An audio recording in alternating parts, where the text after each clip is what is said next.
Quelle recette faut-il pour assurer le développement de l'Afrique? Près de 40 ans après les plans d'ajustement structurel imposés par les institutions de Bretton Woods, si le taux de croissance de la majorité des pays demeure enviable, le décollage économique, lui, se fait toujours attendre. Carlos Lopez, bonjour. Bonjour, Denis. Vous publiez dans la collection Poids et mesures du monde au seuil, l'Afrique et l'avenir du monde, repenser le développement. Pour quelles raisons tenir aujourd'hui ce plaidoyer alors que durant plusieurs années, vous étiez au cœur du système où les politiques publiques du continent se décident? Parce que je me suis rendu compte qu'il fallait vraiment démontrer que l'Afrique a un discours qui est un peu euh, de proclamation d'un changement qui tarde à venir. Nous dépendons toujours beaucoup des matières premières.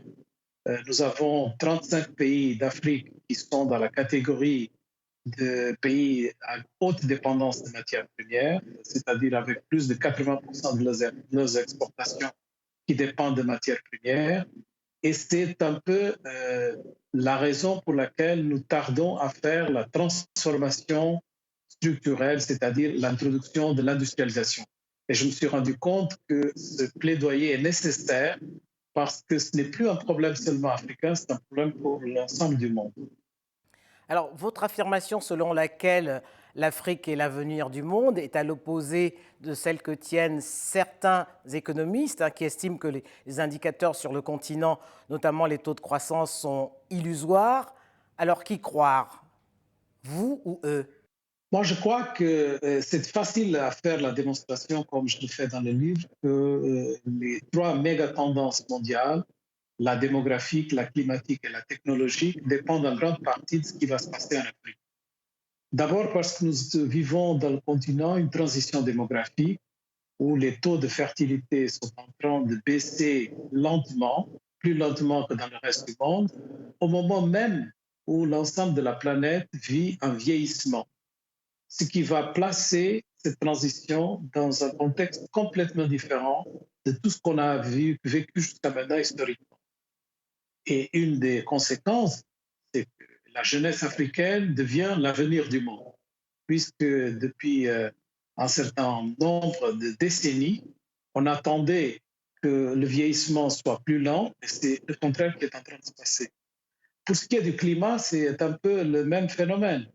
Nous ne pouvons pas envisager un monde où il y a une transition écologique et notamment une transition climatique avec les modèles du passé. Donc il va falloir innover, il va falloir faire différemment. Et les retardataires ont un avantage. Ils n'ont pas besoin de passer par les mêmes étapes que ceux qui les ont précédés. Donc nous avons beaucoup d'avantages pour cette transition.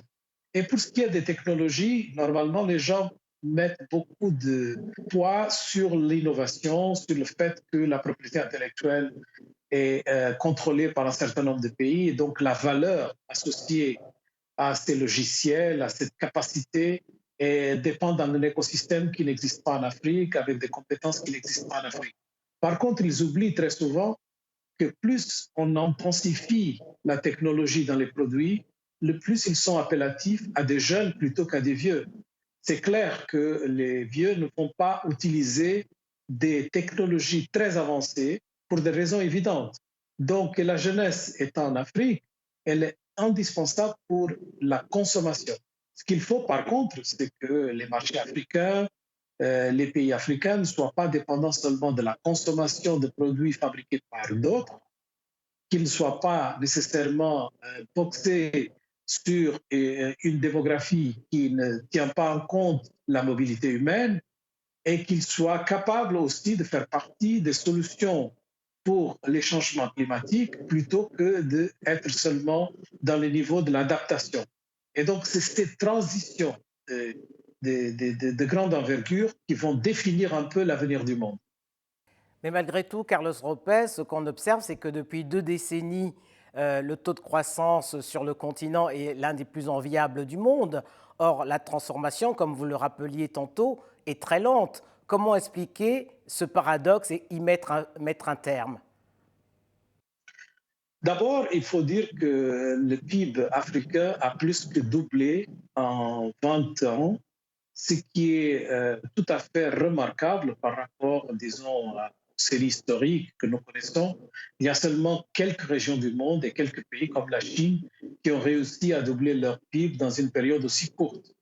Donc, il ne faut pas amoindrir la qualité de cette croissance. Par contre, nous savons que cette croissance, elle est faite surtout à cause du marché interne, c'est-à-dire comme on a beaucoup plus de consommateurs, on a beaucoup plus de monde, nous avons évidemment une croissance statistique qui est un peu illusoire, comme vous le disiez. Et je pense qu'il va falloir aller beaucoup plus loin pour pouvoir créer d'abord des politiques qui sont inclusives et qui permettent de créer des emplois, mais aussi des politiques qui sont ambitieuses dans le sens que elles tiennent en compte que les chaînes de valeur actuelles du monde ne sont pas les mêmes que ceux qui existaient quand les autres régions du monde se sont industrialisées. Et donc, il va falloir faire une industrialisation complètement différente qui tient en compte ces éléments. Dans votre livre, Carlos Lopez, vous citez plusieurs défis que l'Afrique devra relever pour parvenir à un développement durable. Et parmi ces défis, il y a la réforme des systèmes politiques. Mais comment y parvenir alors que dans la majorité des États, on assiste à un net recul de la démocratie? Parce qu'on a fait une démocratie de façade, où on essaie d'imiter ce qui a été déterminé comme des standards de la démocratie. Mais en effet, on regarde un peu ce qui se passe dans l'évolution politique du continent, on se rend compte que l'aspect le plus important, et c'est le plaidoyer que je fais dans le livre, c'est le respect de la diversité. On fasse plutôt une africanisation de la démocratie qu'une démocratisation de l'Afrique. Ce qui veut dire qu'on donne un peu aux éléments internes plus de prépondérance, parce que je pense que c'est cela qui va permettre aux gens de se sentir beaucoup plus intégrés dans le processus de transformation. Et j'aime aussi dire qu'il faut définir les régimes politiques africains dans une typologie assez simplifiée. Il y a des régimes qui sont prédateurs, qui sont rentiers, et il y a des régimes qui sont réformateurs et qui veulent le changement. Et que penser, Carlos Gomez, des réformes des politiques publiques, hein, qui font partie des défis aussi que vous citez? Elles sont d'ailleurs toutes décidées par des Occidentaux qui ne se les appliquent pas à eux-mêmes. Personne n'a oublié les plans d'ajustement structurel des années 80. Au lieu de relancer les économies africaines, ces plans les ont mis à genoux.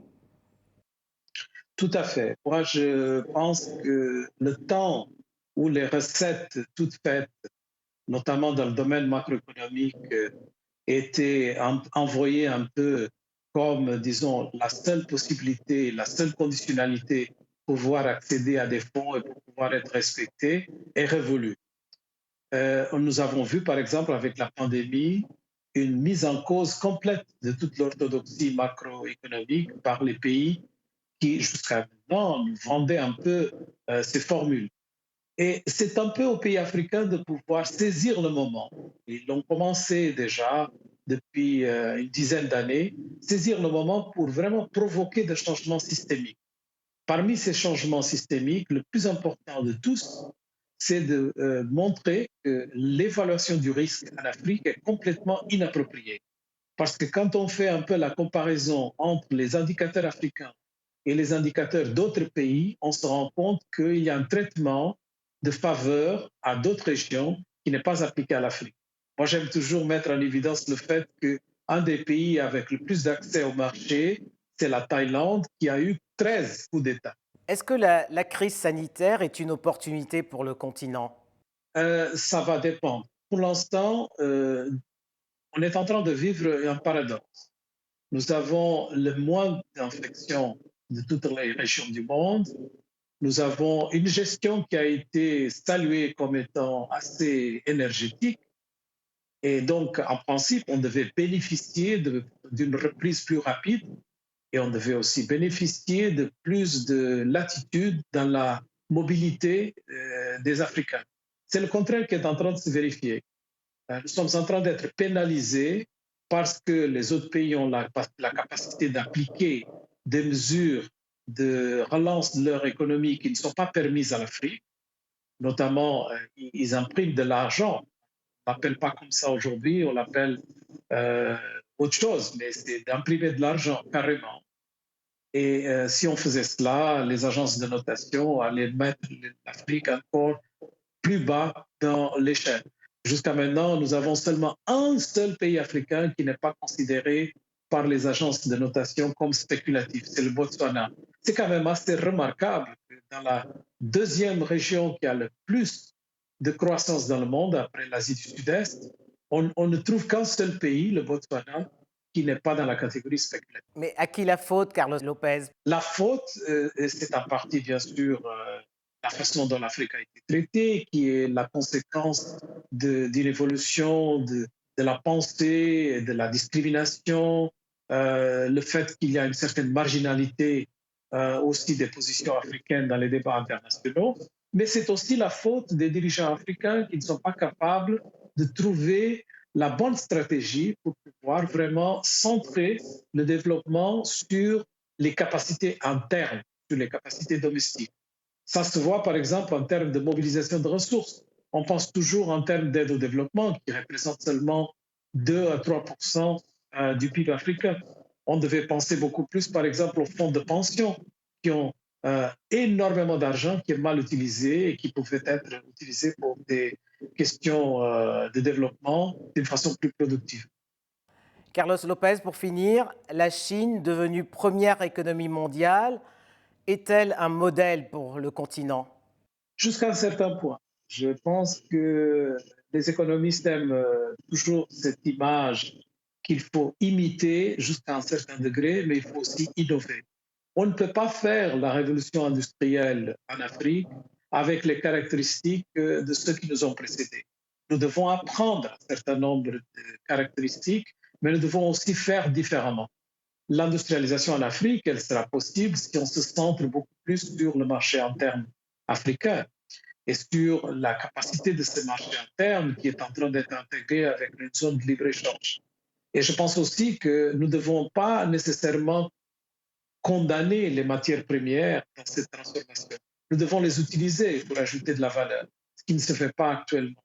Nous devons aussi saisir l'opportunité qui est offerte par une population jeune pour pouvoir faire des sauts technologiques importants, comme ça se passe déjà dans certains expériments, notamment au Kenya, au Maroc, au Rwanda et beaucoup d'autres pays. Donc, il va falloir imiter la Chine jusqu'à un certain point, mais faire différemment. Merci, Carlos Lopez. Merci.